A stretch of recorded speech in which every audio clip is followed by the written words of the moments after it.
Béton concassé, agrégat d'enrobé, mâche-fer, vous ne le savez certainement pas, mais ces trois éléments ont un point commun.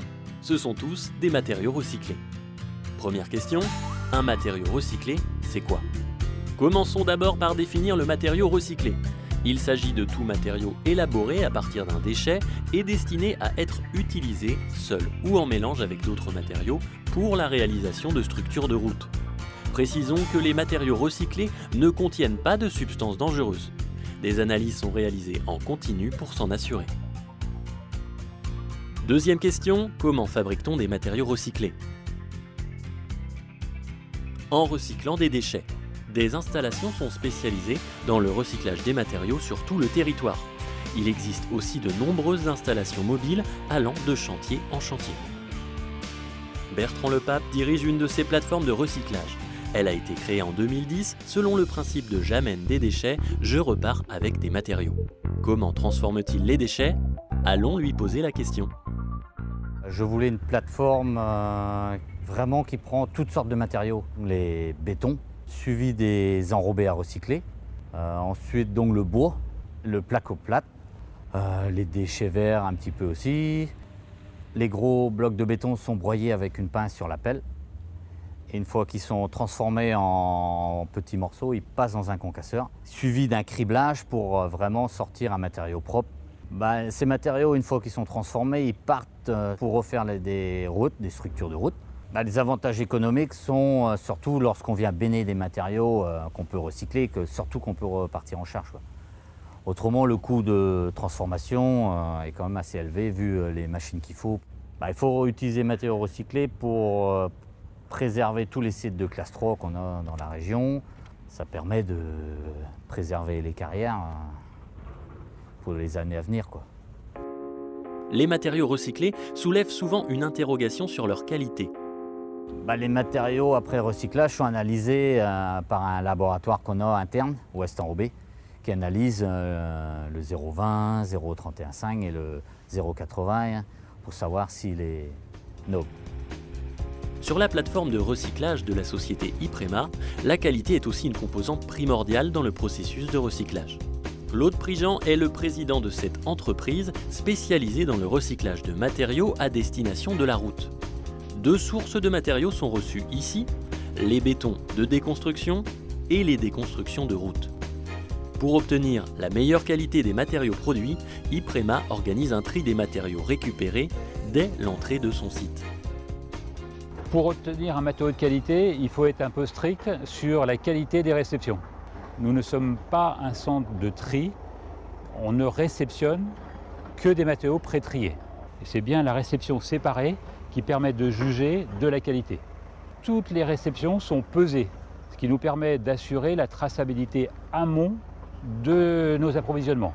Ensuite, il faut les préparer séparément, il faut les concasser séparément. Et donc vous avez, après concassage et criblage, deux gammes de matériaux. Une gamme de matériaux qu'on appelle les graves de béton concassé et la deuxième, les graves industriels qui sont les recyclés de couches de chaussée. Avec son organisation, Iprema certifie la qualité de ses matériaux recyclés. Qualité traçable car issue des matériaux qui composent les matériaux recyclés. On contrôle les qualités géotechniques de nos matériaux en continu. Et on sait par expérience, si vous voulez, que ces matériaux recyclés ont des caractéristiques très proches des matériaux naturels, puisqu'ils sont constitués eux-mêmes de matériaux naturels. Outre les bénéfices économiques tirés du recyclage, Claude Prigent voit un intérêt environnemental évident dans ce métier d'avenir. S'il n'y a pas de plateforme de recyclage, ces matériaux vont en stockage. Et aujourd'hui, c'est devenu très difficile d'ouvrir des centres de stockage. Autour de Quimper, c'est un véritable problème. Et donc pour limiter les apports en stockage, il faut recycler tout ce qu'il est possible de recycler. Autre activité à l'origine de la création de matériaux recyclés, le recyclage des bitumes. Nous voici donc maintenant dans une centrale d'enrobés, appartenant à la société Colas, entreprise de travaux publics. Claude Boussard est responsable de ce site sur lequel sont fabriqués des enrobés de différentes granulométries. Ils sont ensuite utilisés sur des chantiers de la société Colas ou de ses clients. Voyons comment est fabriqué un enrobé et comment le recyclage intervient dans ce processus. Le processus de fabrication d'un enrobé, c'est mélanger des matériaux. Ces matériaux pouvant être soit des granulats, je dirais, neufs de carrière, soit des matériaux de recyclage de vieux enrobés que nous ramenons ici sur le site avant de les concasser pour les réutiliser. Ce qui est recyclé, c'est tout simplement les produits enrobés de démolition des chantiers plus anciens que nous récupérons et que nous ramenons ici. Aujourd'hui, la quasi-totalité des formules utilisent donc des matériaux recyclés dans des pourcentages variant entre 10 et 25%. Et globalement, nous sommes quasiment à 15% de réutilisation moyenne, avec espoir de dépasser ces 15%. L'intérêt environnemental, eh bien, écoutez, il est évident, c'est la protection des ressources naturelles, en cailloux bien sûr, mais aussi en bitume, et donc en produits pétroliers, qui en plus sont des produits extrêmement coûteux.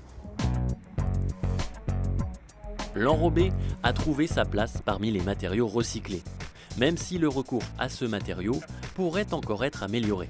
Depuis le Grenelle de l'environnement, presque tous les maîtres d'ouvrage ont accepté assez facilement ces matériaux.